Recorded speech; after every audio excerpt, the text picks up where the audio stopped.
Current affairs under 3 minutes में आज 3 और 4 अगस्त के सबसे important topics. Esports world cup, US का tariff, world economic outlook update, ISRO का hope project, disaster management bill और लाकी लाकी वोल्केनो। तो पहला chess esports world cup संपन्न हुआ सऊदी अरेबिया के रियाद में। विनर रहे हैं मैग्नस कार्लसन ऑफ नॉर्वे। इन्होंने डिफीट किया Alireza Firouzja of France in finals. Format है इनका ऑनलाइन और इन पर्सन दोनों, और पहला चेस टूर्नामेंट है ये ई स्पोर्ट्स चैंपियनशिप का। यूएस प्रेसिडेंट डोनाल्ड ट्रंप ने भारत पे 25% का टैरिफ लगा दिया है।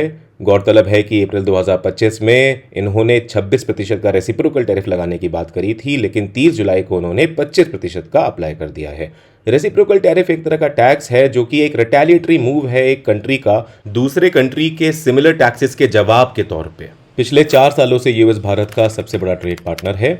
अगर रीजंस की बात करें टैरिफ क्यों लगा है, तो गुड्स ट्रेड में US India trade deficit $45.7 billion रहा है 2024 में, जो कि बहुत ज़्यादा है। इंडिया के टैक्सेस ऑन इंपोर्ट्स बहुत ज़्यादा हैं। इंडिया के नॉन मॉनिटरी ट्रेड बैरियर जैसे एग्रीकल्चर सब्सिडी से भी यूएस को दिक्कत है। उसके अलावा परसीव किया जा रहा है कि रशिया से क्योंकि इंडिया ने एक्वायर किया है एनर्जी एंड मिलिट्री एसेट्स, इसलिए ये पेनल्टी है।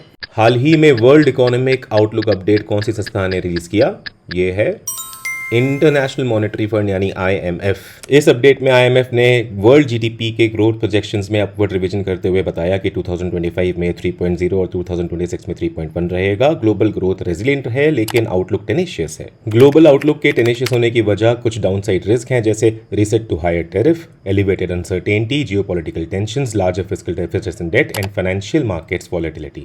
अप्रैल अपडेट के मुकाबले इस अपडेट में आईएमएफ ने भारत के आंकड़ों में भी इजाफा करते हुए कहा कि 2025 और 2026 दोनों ही सालों में अब यह 6.4 रही। लद्दाख के high altitude Sokar basin reason में इसरो ने सेटअप किया है human outer planetary exploration facility यानी कि होप, जो कि एक Bengaluru based space company proto planet ने लॉन्च किया है इसरो की हेल्प से। ये एक रिसर्च फैसिलिटी है जो कि मून और मार्स के कंडीशंस और एटमॉस्फेयर को सिमुलेट करेगी।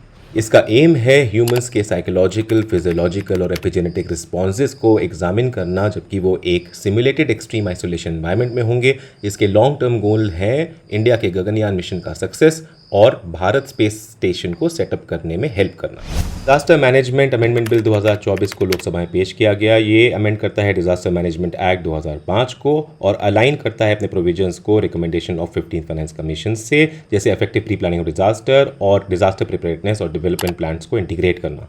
ये बिल रिकमेंड करता है एक डेटाबेस नेशनल और स्टेट लेवल पे, डिजास्टर प्लान प्रिपरेशन की रिस्पॉन्सिबिलिटी को शिफ्ट करता है एनडीएमए और एसडीएमए पे, स्टैट्यूटरी स्टेटस देता है नेशनल क्राइसिस मैनेजमेंट कमेटी को और नॉन कंप्लायंस के केस में 10,000 रुपये तक की पेनल्टी इंडिविजुअल्स को लगाने की पावर देता है। Mount Lewotobi Laki Laki volcano Indonesia के बाली का एक एक्टिव वोल्केनो है और रिंग ऑफ फायर का पार्ट है।